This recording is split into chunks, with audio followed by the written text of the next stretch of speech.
Hi students, in last lecture we have seen simple pendulum and how to find the time period of simple pendulum. Now in today's lecture we are going to discuss some another point, laws of simple pendulum. Okay, we know simple pendulum is of two types. First is ideal simple pendulum and practical simple pendulum. Okay, if the heavy particle is suspended from rigid support with the help of string, then it is called as the ideal simple pendulum. And if the heavy sphere is taken and it is suspended from rigid support with the help of the string, then the pendulum is called as the practical simple pendulum. The simple pendulum is having the time period t equal to 2 pi under root L by G. Okay, त्यानंतर आज आपण बघणार आहोत lodge of simple pendulum काय आहेत. सगळ्यांना माहिती आहे की time period of simple pendulum t equal to काय असतो, 2 pi under root L by g. 2 pi under root L by g, this is the time period of simple pendulum. आता याच्यामध्ये हा जो टाइम पिरियड आहे हा या एल ला कसा प्रपोर्शनल आहे बघा, t directly proportional to root l आणि हा असेल सिंपल पेंडुलमचा फर्स्ट लॉ. काय असणार आहे बघा, फर्स्ट लॉ काय असेल, time period of simple pendulum, time period of simple pendulum, simple pendulum is, time period of simple pendulum is directly proportional to, is directly proportional to the square root of, to the square root of, square root of its length, square root of its length, that is t directly proportional to root L. This is the first law of simple pendulum which shows that t directly proportional to root L. The statement is time period of simple pendulum is directly proportional to the square root of its length. Okay, हा झाला first law. Second law जो आहे तो आपल्याला सांगायचा आहे बघा, t आणि g यांचं प्रपोर्शन कसं आहे. t is inversely proportional to root g. T काय असेल, inversely proportional to root g. मग काय येईल बघा, स्टेटमेंट काय असेल, time period of simple pendulum, time period of simple pendulum is, time period of simple pendulum is inversely proportional to, is inversely proportional to the square root of, to the square root of, to the square root of acceleration due to gravity, acceleration due to gravity, that is t inversely proportional to root g. This is the second law of simple pendulum. Third law बघा, time period जो आहे simple पेंडुलमचा तो पेंडुलमच्या त्या बॉबच्या मासवर depend आहे का, नाही. या फॉर्म्युल्यामध्ये M आहे का, एम फॉर मास नाही आहे. म्हणजेच काय, तर time period of simple pendulum is independent of its mass. म्हणजे तो बॉब जो असणार आहे खाली कनेक्ट केलेला त्याच्या मासवर या पेंडुलमचा टाइम पिरियड डिपेंड असणार नाही. मग इथे स्टेटमेंट काय येईल बघा, नेक्स्ट लॉ असेल, time period of simple pendulum, time period of simple pendulum is independent of, is independent of its mass, independent of its mass. मासवर डिपेंड आहे का, नाही, मासशी इंडिपेंडंट आहे. त्यानंतर फोर्थ आहे बघा, या फॉर्म्युल्यामध्ये कुठे ॲम्प्लिट्यूड आहे का. आता या सिंपल पेंडुलमचं मोशन जे आहे ते कसलं मोशन आहे, तर लिनियर SHM आहे. मग लिनियर SHM मध्ये त्या पेंडुलमची मॅक्झिमम डिस्प्लेसमेंट म्हणजे काय असणार आहे, ॲम्प्लिट्यूड असणार आहे. पेंडुलम सपोज हा रेस्टमध्ये इकडे मॅक्झिमम किती जातो किंवा इकडे मॅक्झिमम किती जातो ती म्हणजे त्याची काय असते मॅक्झिमम डिस्प्लेसमेंट म्हणजेच ॲम्प्लिट्यूड असतं. आणि ॲम्प्लिट्यूडचा ए हा टीच्या फॉर्म्युल्यामध्ये इथे दिसतोय का आपल्याला नाही. म्हणजे हा टाईम पिरियड जो आहे तो ॲम्प्लिट्यूडवर डिपेंड असणार आहे का नाही. म्हणजे इथे आपण काय सांगू शकतो की time period of simple pendulum time period of simple pendulum is time period of simple pendulum is independent of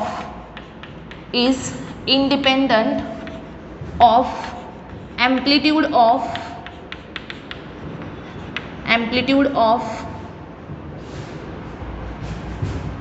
independent of its amplitude असं लिहिलं तरी चालेल independent of its amplitude.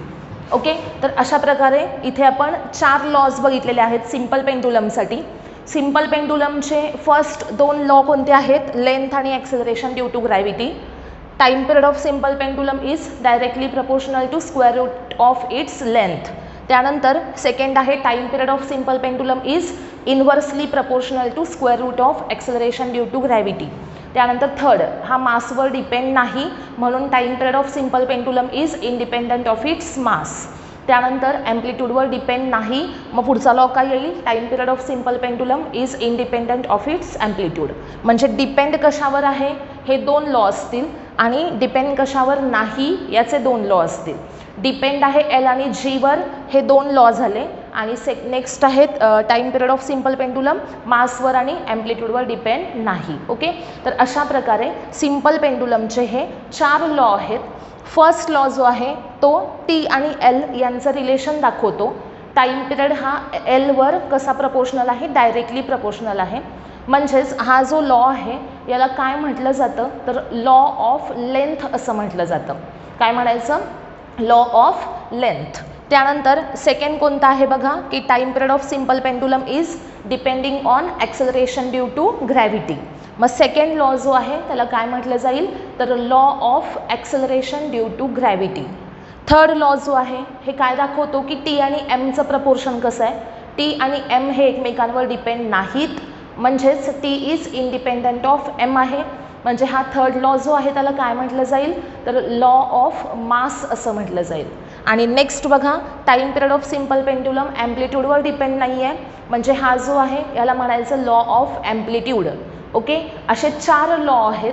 कोणते आहेत फर्स्ट आहे लॉ ऑफ लेंथ, सेकंड आहे law of acceleration due to gravity, third आहे law of mass आणि फोर्थ आहे लॉ ऑफ ॲम्प्लिट्यूड.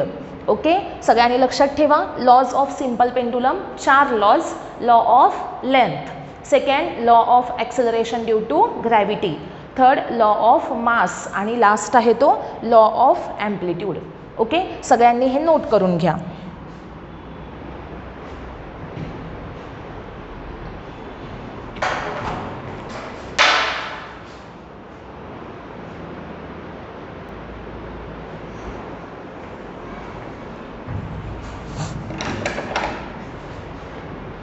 आता आपण नेक्स्ट पॉईंट बघणार आहे तो म्हणजे आहे seconds pendulum.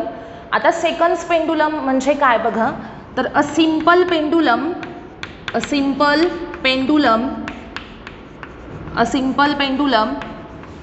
Having time period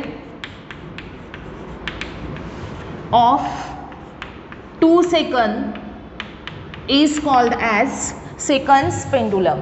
seconds pendulum म्हणजे काय आहे बघा सिम्पल पेंडुलम आहे. त्या सिम्पल पेंडुलमचा टाईम पिरियड जो आहे तो किती आहे तर 2 सेकंद आहे.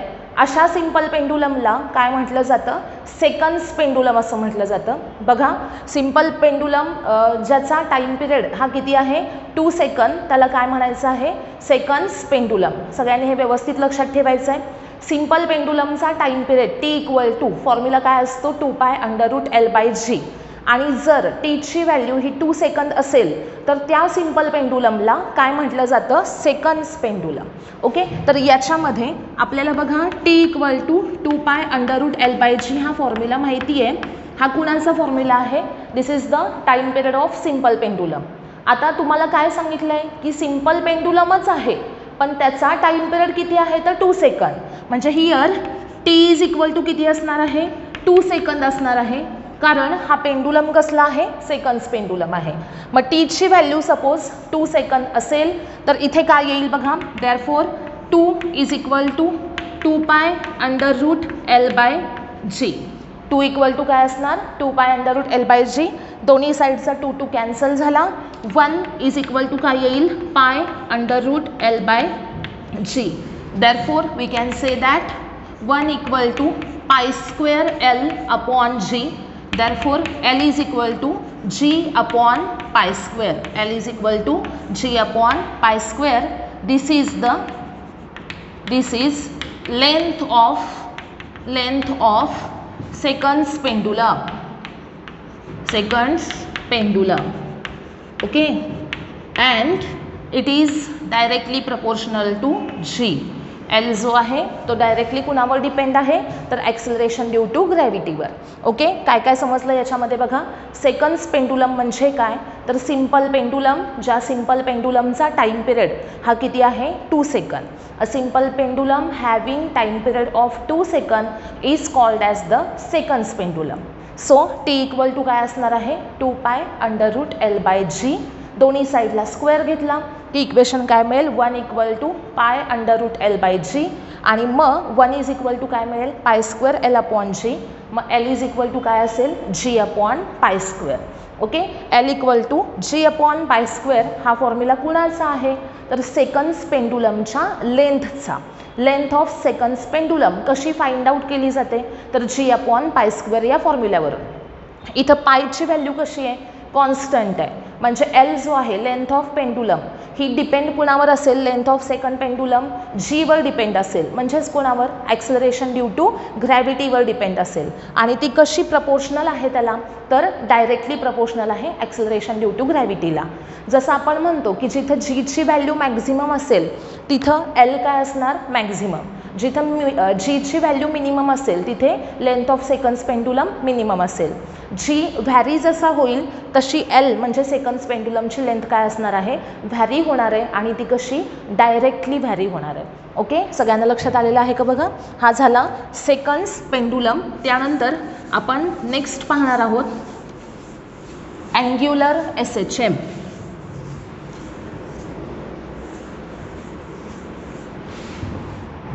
नेक्स्ट पॉइंट आहे आपला आता angular SHM and its differential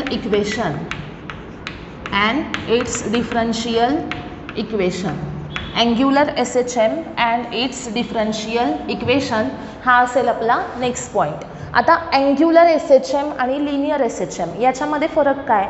linear SHM म्हणजे काय तर ज्यावेळेस पार्टिकल टू अँड फ्रो एका स्ट्रेट लाईनवर होतो आणि ते मोशन रिपिटेटिव्ह आहे पिरियॉडिक आहे, अशा मोशनला आपण काय म्हणतो लिनियर SHM असं म्हणतो. लिनियरचा अर्थ काय तर स्ट्रेट लाईनवर टू अँड फ्रो मोशन आहे, रिपिटेटिव्ह आहे आणि पिरियॉडिक आहे.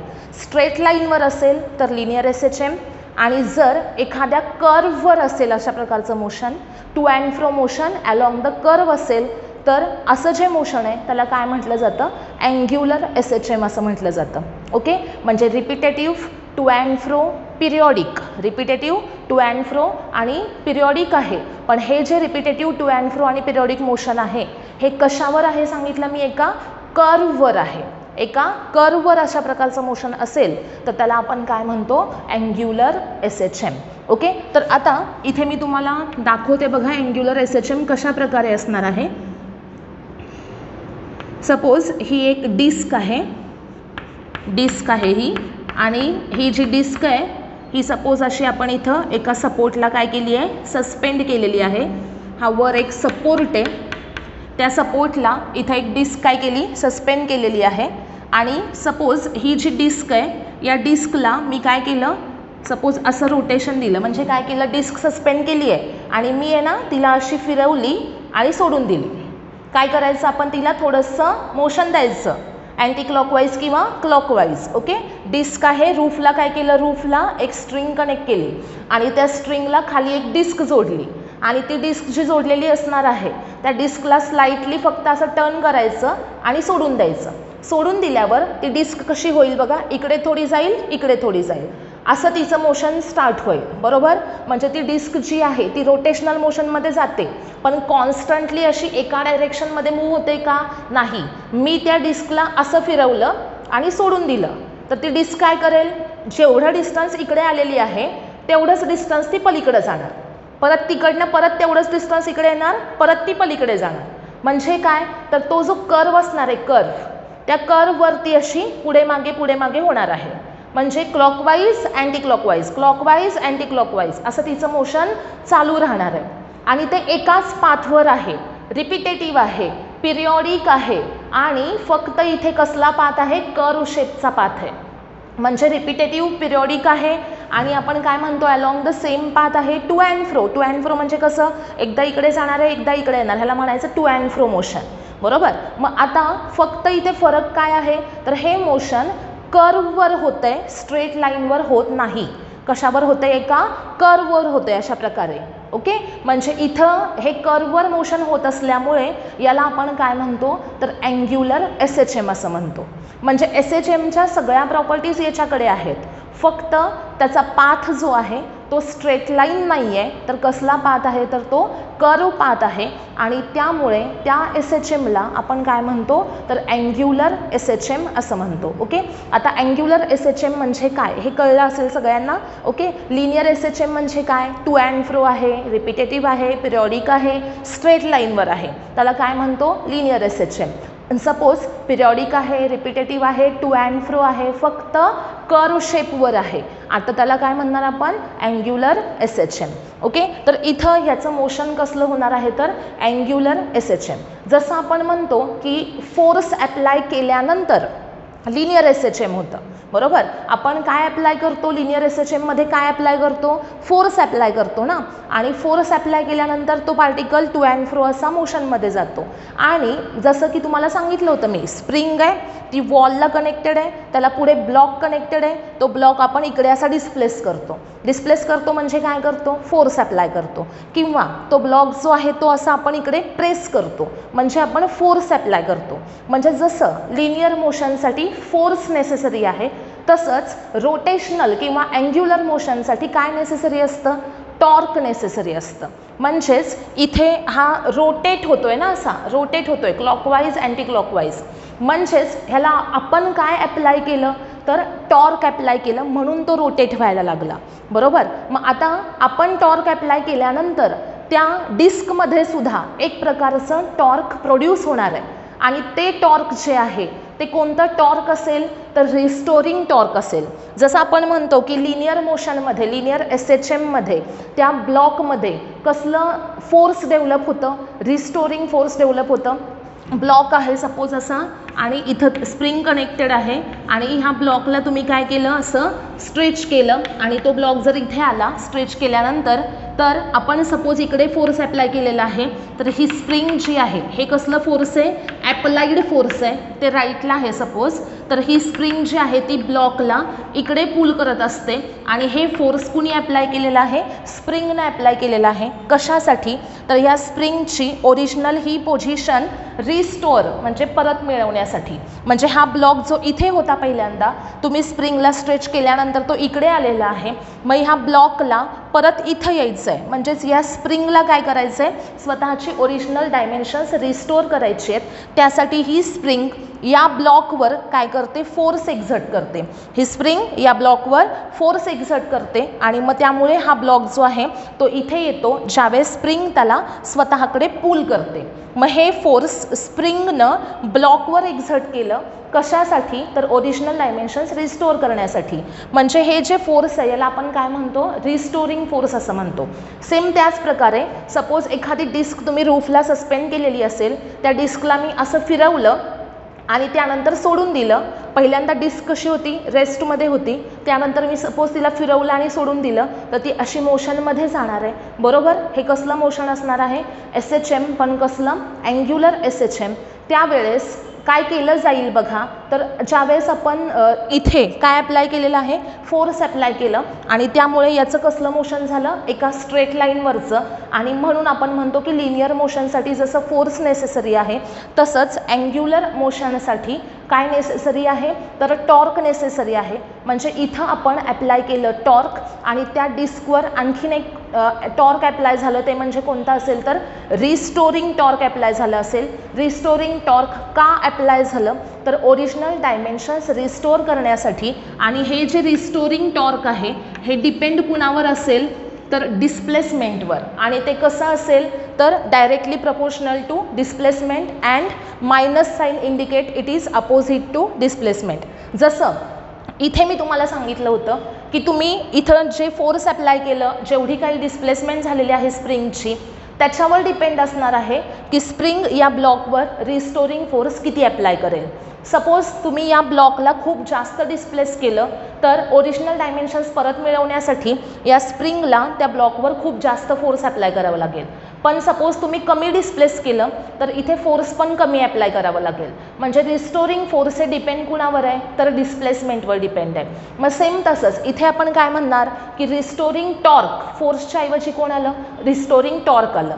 इथं लिनियर डिस्प्लेसमेंट एक्स होती त्याच्याऐवजी इथं डिस्प्लेसमेंट कोणती आली अँग्युलर डिस्प्लेसमेंट. लक्षात ठेवा इथं डिस्प्लेसमेंट होती लिनियर डिस्प्लेसमेंट, इथं डिस्प्लेसमेंट कोणती आली अँग्युलर डिस्प्लेसमेंट. इथे फोर्स एफ होतं आणि इथे आहे टॉर्क टो. लक्षात ठेवायचा हे टॉर्क कोणत्या मोशनसाठी नेसेसरी आहे रोटेशनल मोशनसाठी.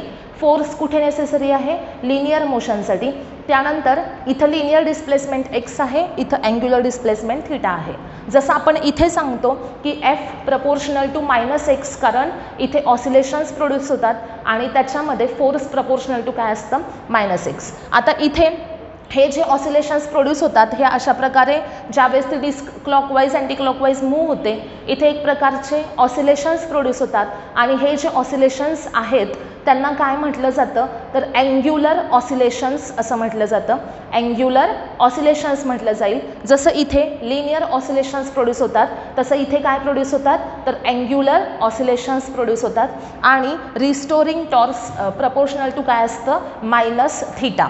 मग टो इक्वल टू मी सपोज केलं तर इथे येईल कॉन्स्टंट सी आणि पुढे काय असेल थीटा.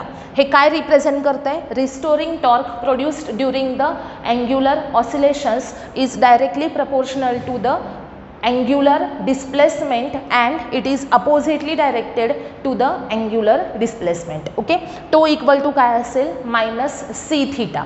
जसं आपण लिहितो f इक्वल टू काय असतं -kx. k म्हणजे काय असतो फोर्स कॉन्स्टंट असतो तसा हा काय झाला टॉर्क कॉन्स्टंट झाला. ओके तर टो इक्वल टू काय असणार आहे -c θ असेल. तर आता हे झालं suppose first equation.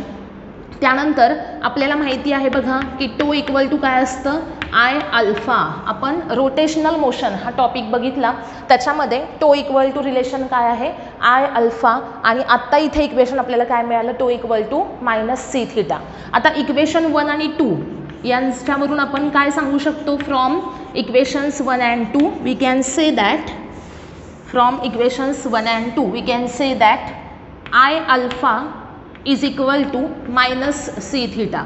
I alpha equal to काय असणार आहे -c θ. मग I alpha plus c θ is equal to काय असेल 0. I alpha plus c θ is equal to काय असेल 0 असेल. आय तसाच ठेवला. त्यानंतर अल्फा जो आहे त्याच्याऐवजी मी d² θ अपॉन dt² आणि प्लस पुढे c θ इज इक्वल टू असेल 0. This is the differential equation of angular SHM. हे काय आहे तर differential equation of angular SHM. Okay angular SHMचं डिफरन्शियल इक्वेशन काय आलं बघा I into d² θ upon dt² plus c θ equal to 0. Linear मोशनमध्ये डिफरन्शियल इक्वेशन काय असतं d²x upon dt² plus k/m into x is equal plus kx is equal to काय असतं 0. md²x upon dt² plus kx is equal to असतं 0. मग इथे बघा हे आहे लिनियर SHMचं डिफरन्शियल इक्वेशन. इथे मास जो आहे त्या मासला इथे रिप्लेस कुणी केलं आहे आयनी म्हणजेच मोमेंट ऑफ इनर्शियाने. हे सगळ्यांना माहिती आहे आपल्याला. लिनियर मोशनमध्ये जी मास क्वांटिटी आहे तिच्या ऐवजी आपण रोटेशनल मोशनमध्ये काय लिहू शकतो, मोमेंट ऑफ इनर्शिया. ओके, म्हणजे एमच्या ऐवजी इथं काय आय. त्यानंतर एक्स म्हणजे काय, लिनियर डिस्प्लेसमेंट आहे, त्याच्याऐवजी आपण इथे अँग्युलर डिस्प्लेसमेंट थिटा टाकतो. म्हणजे m d square x upon d t square याच्याऐवजी काय येणार, I d square theta upon d t square plus k. K म्हणजे काय असतो, तो फोर्स कॉन्स्टंट असतो लिनियर मोशनमधला, आणि इथे टॉर्कचा कॉन्स्टंट आहे सी अँग्युलर मोशनमधला. त्यानंतर एक्सच्या ऐवजी इथे आपण लिहिला थिटा. सगळ्यांना समजलं. बघा, m d square x upon d t square plus k x equal to 0. This is the differential equation of linear S H M and I d square theta upon d t square plus c theta equal to 0. This is the differential equation of angular S H M. Okay, तर आत्ता इथे जे आपल्याला relation मिळालेलं आहे बघा, हे equation 3 आहे. Suppose I alpha equal to काय, minus C theta. I alpha equal to suppose आहे मायनस सी थिटा. मग अल्फाचा फॉर्म्युला काय येईल बघा, minus C theta upon I.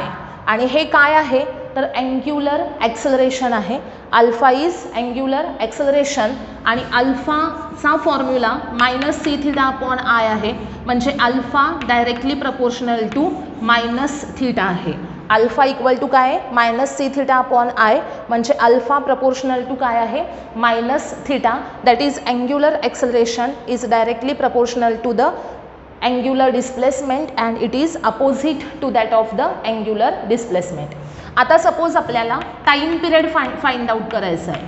Time period जसं आपण लिनियर एस एच एमसाठी टाईम पिरियड काढला होता त्याच प्रकारे इथे मी आता अँग्युलर एस एच एमचा टाईम पिरियड सांगते. टाईम पिरियडचा formula T equal to 2 pi upon omega असतो आणि तोच फॉर्म्युला पुढे काय येतो, 2 pi upon acceleration per unit displacement असा एक फॉर्म्युला आहे बघा. T equal to 2 pi upon omega is equal to काय असतं, 2 पाय अपॉन रूटमध्ये काय असतं, ॲक्सलरेशन पर युनिट डिस्प्लेसमेंट. त्याच्याऐवजी मी इथे काय लिहिते, angular acceleration per unit angular displacement. Okay, बघा जसा टीचा फॉर्म्युला काय सांगितला मी, 2 pi upon omega, 2 pi upon रूटमध्ये ॲक्सलरेशन पर युनिट डिस्प्लेसमेंट. त्याच्याऐवजी ॲक्सलरेशनच्या ऐवजी इथे येईल अँग्युलर ॲक्सलरेशन आणि डिस्प्लेसमेंटच्या ऐवजी येईल अँग्युलर डिस्प्लेसमेंट.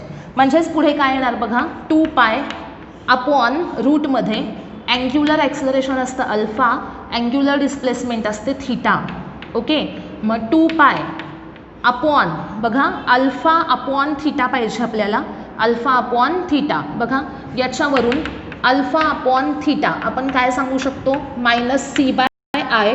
म्हणजेच अल्फा अपॉन थिटा असेल सी बाय आय कशामध्ये, मॅग्निट्यूडमध्ये. अल्फा इक्वल टू काय असतं, minus C theta upon I, म्हणजे अल्फा अपॉन थिटा काय आला, सी अपॉन आय. मग तो इथे आपण टाकूया c upon I, that is 2 pi under root I by c. This is the time period of angular S H M. काय, 2 pi under root I by c. जसा तिकडे फॉर्म्युला असतो 2 pi under root m by k असा formula आहे. बघा linear S H एममध्ये time period काय असतो, 2 pi under root m by k असतो. इथे 2 पाय अंडर रूट एमच्या ऐवजी आय आला, केच्या ऐवजी सी आला, 2 pi under root I by C. Okay, अशा प्रकारे इथे आता आपण काय बघितलेलं आहे, angular S H M and it's differential equation. Angular S H M म्हणजे सगळ्यांना कळालं, लिनियर एस एच एम सारखंच आहे, फक्त पाथ हा स्ट्रेट लाईन नाही आहे तर काय आहे, कर्व आहे. डिफरन्शियल इक्वेशन सेम असंच आहे. इकडे एमला रिप्लेस करायचं आयनी, एक्सला रिप्लेस करायचं थिटाने, केला रिप्लेस करायचं सीनं. फॉर्म्युला काय आला मग, I d square theta upon d t square plus c theta equal to 0. Okay, हे आहे differential equation of angular S H M. त्यानंतर टाईम पिरियड फाइंड आउट केला. टी इक्वल टू काय मिळाला, 2 pi under root I by c. Linear S H एममध्ये तो काय असतो, 2 pi under root m by k, त्याच्याऐवजी इथे आला 2 pi under root I by C. Okay, सगळ्यांनी हे नोट करून घ्या व्यवस्थित.